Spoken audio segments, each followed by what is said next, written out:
Alright guys, now we're going to get into memorizing a tune. And the tune we're going to be looking at is All the Things You Are. So memorizing a tune is kind of like, memorizing the directions to somebody's house. Like you might say, okay, we're going to go down Shadow Lake Drive, and then we're going to take a left on 399, then we're going to hit 98 and make a right, and go down and make a left at the Dunkin' Donuts, or whatever. So you're just memorizing events, but it helps to understand what you are memorizing, which we did earlier when we were talking about the analysis of a tune. So but there's something else I want to take a look at here, which is chord patterns. These are common chord sequences that occur in tunes, especially these type of tunes. Okay, so you have a 5-to-1, which is what you would call an authentic cadence or a perfect cadence. And to give you some frame of reference here, let's pull up our harmonized chord scale. So if we were at the 5 chord, G7, and we move 4 degrees, 1, 2, 3, 4. Okay, now we're at 1. Let's say that we started on the 2 chord. All right, we move 4 degrees. 1, 2, 3, 4. We're at the 5 chord. We move 4 degrees. 1, 2, 3, 4. Now we're at the 1 chord. Okay, and we can keep going with that. We can keep expanding it. Okay, let me come back here to this. All right. So we can put 6 in front of 2, move 4 degrees, we're at 2, move 4 degrees, we're at 5, move 4 degrees, we're at 1. We can put 3 in front of 6. Now we have a 3, 6, 2, 5, 1. You might be thinking, why don't we put 7 in front of 3? And that's not typically done. To expand the 3, 6, 2, 5, 1, what's typically done is we put a 4 after 1. So you want to memorize all this stuff. 5-to-1, 2-5-1, 6-2-5-1, 3-6-2-5-1, 3-6-2-5-1, 4. You want to be able to rattle it off like that. And that's just going to be another tool in your toolbox to help you to memorize tunes.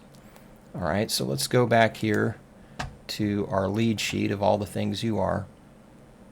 And you notice that I've got these Roman numerals up here. Usually when you're at school and you're learning music theory, they have you to use Roman numerals to identify the chord positions, as it were, where it functions in the harmony. So that's what I've got laid out right here, is the Roman numerals. So All the Things You Are is in an AABA format. So what am I talking about? So the first 8 bars of the tune is a 6, 2, 5, 1, 4 in the key of A flat, and then a 5-to-1 in the key of C.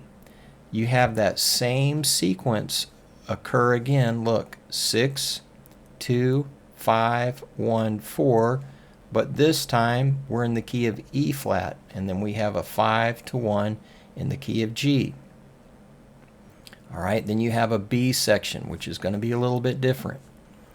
Okay, you got a 2, 5, 1 in G, and then you have a 2, 5, 1 in E, and then a secondary dominant 3 chord, or you could call it a 5 of 6. That's just another way of looking at it.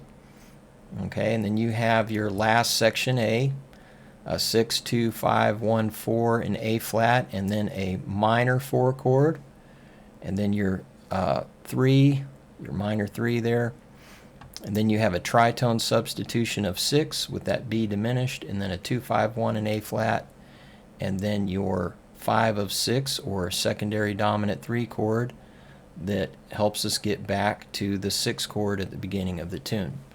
Okay, so we could kind of lay that out like this.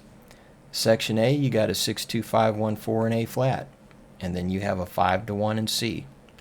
In the next section A, you have a 6, 2, 5, 1, 4 in E flat, and then a 5-to-1 in G. So, I mean, you see that repetition right there? I mean, that's going to help, right there. Repetition's always good. Okay, and then section B, you have a 2, 5, 1 in G. And you notice I have 1 twice here. That's because that's the next bar. Each one of these chords would get a measure or a bar, and so you have 2 bars of that 1 chord right there. That's why it's written twice. So, but basically it's a 2, 5, 1 in G, and then we have a 2, 5, 1 in E. At the end of this 2, 5, 1, we have that secondary dominant 3 chord, okay, which I have it in brackets because I kind of look at this as tied in with this right here.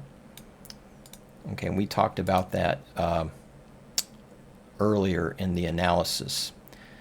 So in the last section A, you've got a 6, 2, 5, 1, 4, and then the minor 4, then 3, and then we have a tritone substitution of 6, and 2, 5, 1, and then the secondary dominant 3 chord that gets us back to the beginning of the tune. So this is just another way to think about it. Alright, so now let's grab our guitar and we're going to look at a chord map of the tune, basically a way that we can practice the tune all the time to help reinforce the changes.